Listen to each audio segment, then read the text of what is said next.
Hey, it's Marc and Vision here. Ooh, so good to see you and welcome back. If you're new here, I make videos about photography, filmmaking, content creation, and all that good stuff. So, my hope is by the end of each video is that you learn something valuable and be encouraged to create daily. I usually don't dress like this because I have an interview in legit 10 minutes. I have to leave the house in 10 minutes. So, I gotta get this done as soon as possible so that way when I come back, I can just put it together and then post it by 9 p.m.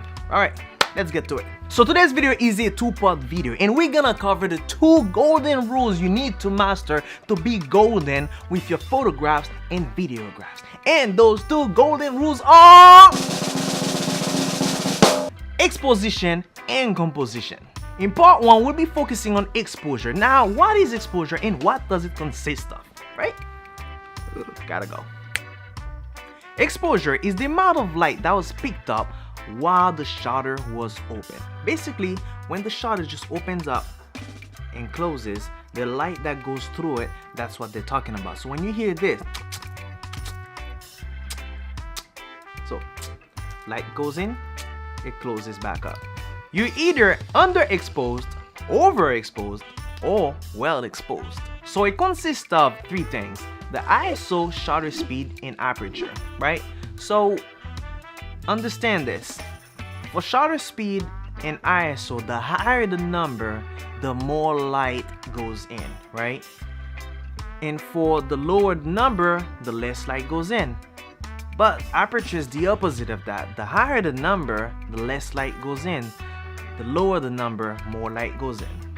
Alright? So let's just say, for example, let's start with aperture. So aperture would be something like this, like the tube, the amount of space, the window that the light just projects through, right? So this little straw right there, the amount of light that would go through it would be part this. Let's just say this is an f22, right? f22, and this will be an f1.4. So 1.4 and 22, kind of like get the difference, right? Okay.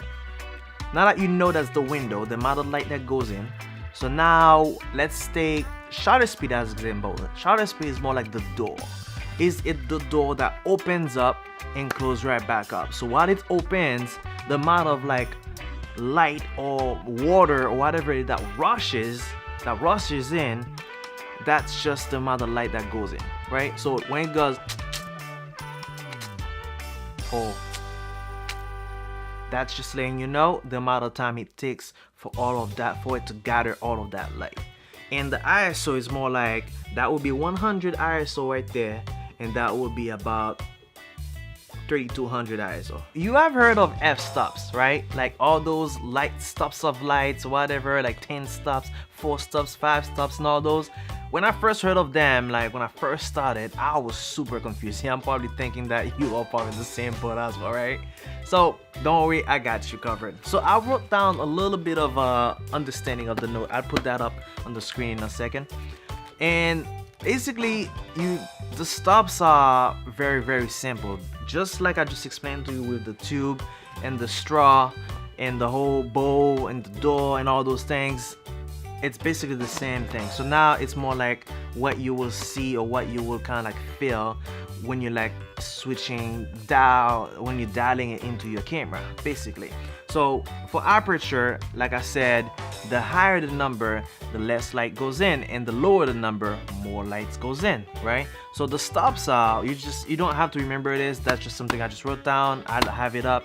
You can copy it if you would like, but yeah. So the stops are 0.7, 1, 1.4, 2, 2.8, 4, 5.6, 8, 11, 16, and 22. So these are the aperture stops, right? So at f22, you know less lights are going in and it's a lot darker.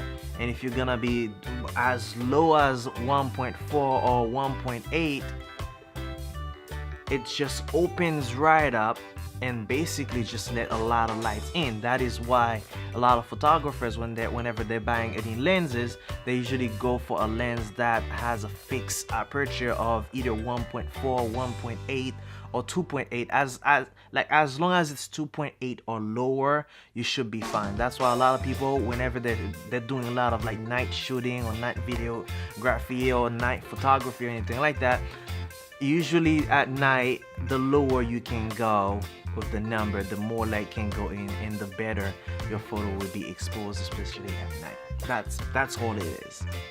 Alright, so for shutter speed in ISO, it's basically kind of like the same way. Everything just kind of doubles.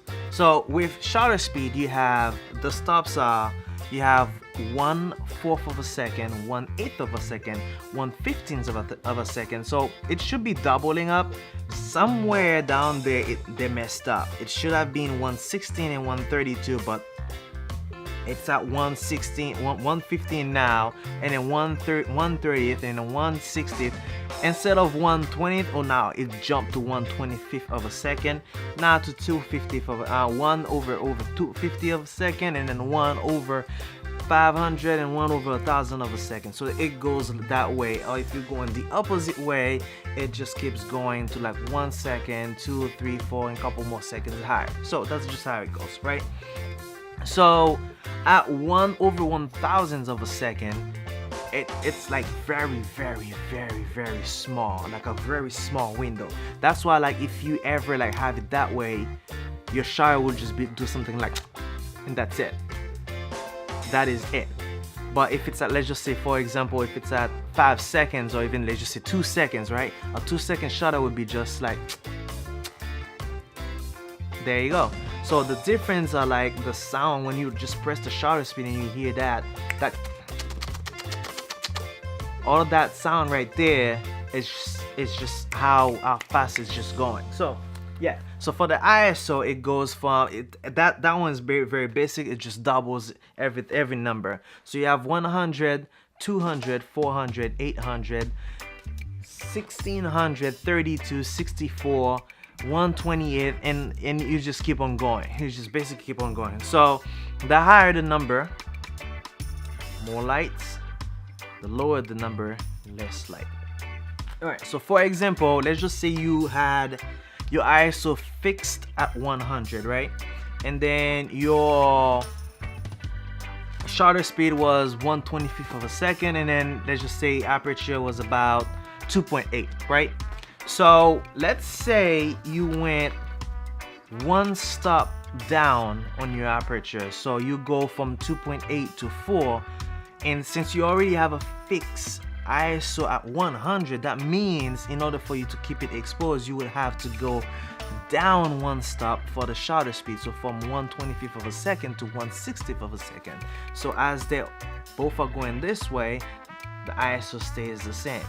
But if you do not have a fixed ISO, for example, let's just say you had a fixed shutter speed and you're doing videos, for example, you're doing videos, right? And you're shooting at, let's say, 30 frames of a second, right? You're doing 30 frames of a second. So now your shutter speed is fixed at 1/60th of a second, right? Just to make it look cinematic pretty much, right? And then you have basically your what's that called? Your aperture being at, I don't know, like 2.8 as well, right? Just to get it some good like shadow, some good depth and all those things. I'll talk about those in the next video. So when you get all that, and then let's just say you were to have your ISO at a certain fixed rate as well. So that is why a lot of people, they would buy like an ND filter, so that way they could manage that. Let's just say if they were outside, everything, all the settings stays the same, but instead of it being darker or lighter and they have to change the setting or dialing it, they just kind of basically rotate the ND filter, and then it just helps them out. That's for only videos. You can also do the same thing too for photos if you want a specific look and all those things. So every single one of these, that do not have to be fixed.